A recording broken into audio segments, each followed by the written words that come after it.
porque el día de hoy se ha publicado ya una serie de normas en el Perú respecto a nuevas actividades, nuevos sectores económicos que se van a reactivar, que ya deberían estar contando con los protocolos. Ministro, muy buenas noches, gracias por acompañarnos. Buenas noches, Rosana. Pero antes de dar paso a ese tema, yo quería conversar con usted respecto también a un tema que es más bien político, que tiene que ver con las protestas de esta semana. Sin duda, demandas legítimas, atendibles. Ese tipo de situaciones no se deberían de permitir jamás, de abuso. Pero por otro lado, con toda esta violencia y vandalismo ceder tan rápido, ¿no se está de alguna manera imponiendo el gobierno de la calle? Las protestas definitivamente son legítimas, el uso de la violencia no lo es. Que no puedan pasar ambulancias, que no pueda circular el oxígeno tan necesario en una pandemia, es algo que no es admisible. Sin embargo, hay que ver lo que pasó y qué generó toda esta convulsión social. El boom agroexportador ha sido fundamental para la economía. Por supuesto. Obviamente todo el mundo lo reconoce.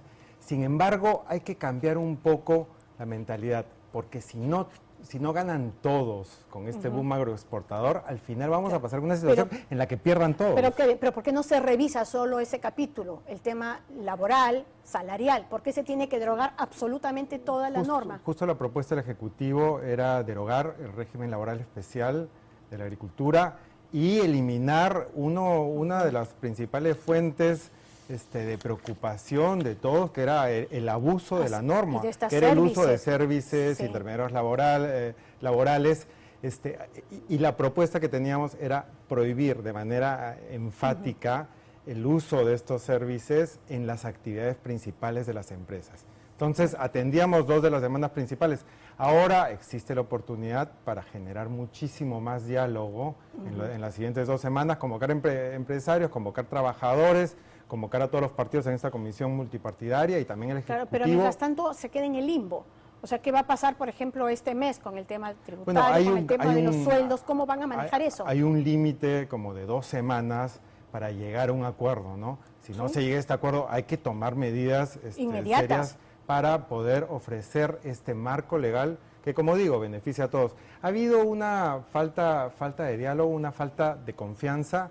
Tenemos que pasar de una economía de la transacción donde lo que gana uno pierde otro, una economía de colaboración, de confianza, donde haya situaciones donde ganen todas las partes. Bien, vamos al tema que nos convoca.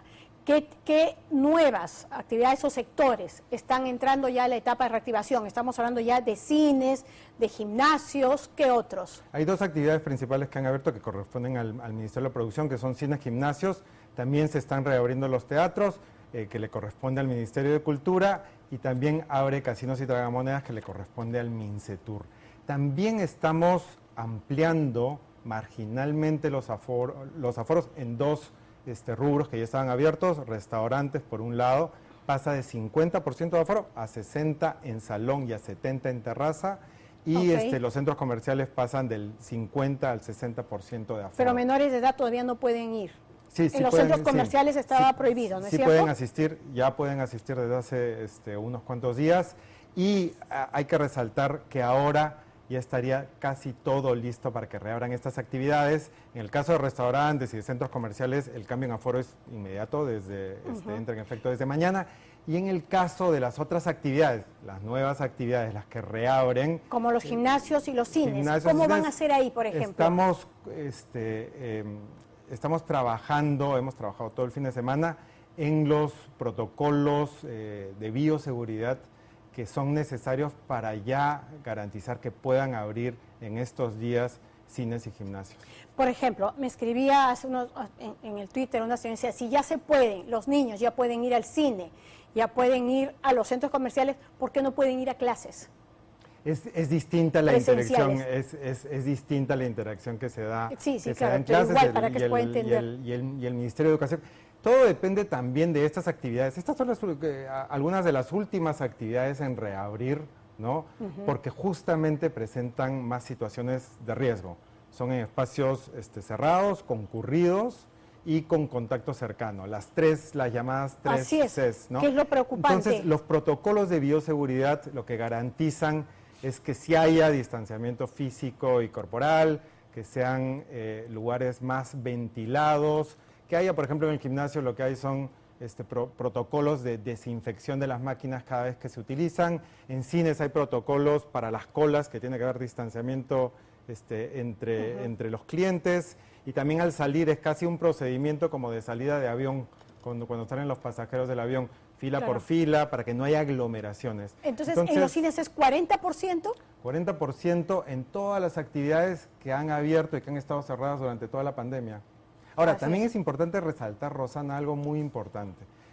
La restricción principal que tenemos, obviamente, son las cifras de contagio y la pandemia. Esa es la prioridad, la prioridad de salud. Entonces, ¿qué pasa si las cifras de contagio se reducen? Que es lo que esperamos, ojalá que suceda. Ojalá que suceda eso. Podemos evaluar los aforos para aumentar los aforos en las nuevas actividades, inclusive en las otras también.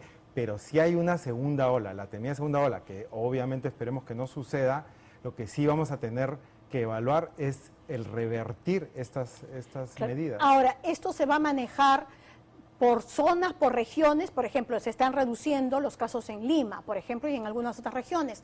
Pero en el caso del norte, por ejemplo, lo que se reporta es que hay un incremento de los casos al punto de que ya varias salas COVID ya están nuevamente llenas.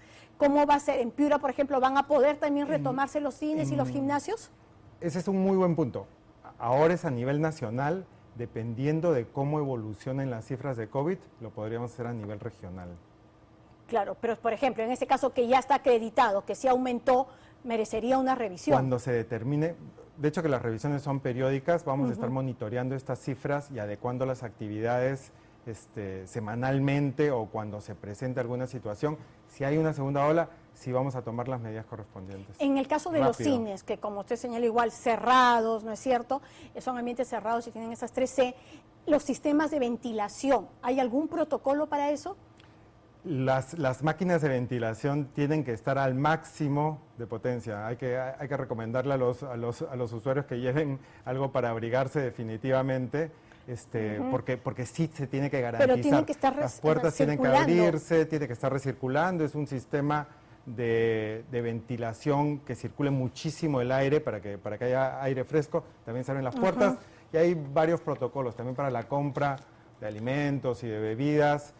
Se recomienda que se pague con tarjetas de crédito, que no se utilice el efectivo, que también puede ser una fuente de contagio, que haya separaciones entre los cobradores y los clientes y así muchísimas más medidas de acuerdo a cada una de estas actividades. Claro, pero por ejemplo en el cine es probable que uno pueda estar con su mascarilla. Bueno, si te compras tu bebida, difícil, ¿no es cierto? Te la sacan mientras bebes, claro, ¿no? Pero en un gimnasio eso es muy difícil, y al contrario, al mayor cansancio, mayor, como diría, aerosolización. Se recomienda de hecho que sí se utilice mascarilla siempre, y lo que recomendamos a los usuarios, al final esto es responsabilidad compartida, autoridades que tienen que vigilar esto, las empresas y los establecimientos que abren, que inclusive tienen que presentar una declaración jurada que certifique que están respetando los aforos, entre otras normas, y también las ciudadanas y los ciudadanos y los usuarios que asisten a estos establecimientos que tienen que usar su mascarilla siempre, respetar los protocolos de bioseguridad y también constituirse en unos vigilantes de que se cumplen todas las normas. Claro, ¿y quiénes van a ser ahí los vigilantes? Como digo, todos, pero claro, pero entiendo que también iba a haber un tipo de delegación de responsabilidad en alguna persona de cada una de estas empresas. Sí, tienen que declarar a un responsable que presenta esta declaración jurada de que sí están cumpliendo efectivamente con las normas de aforo.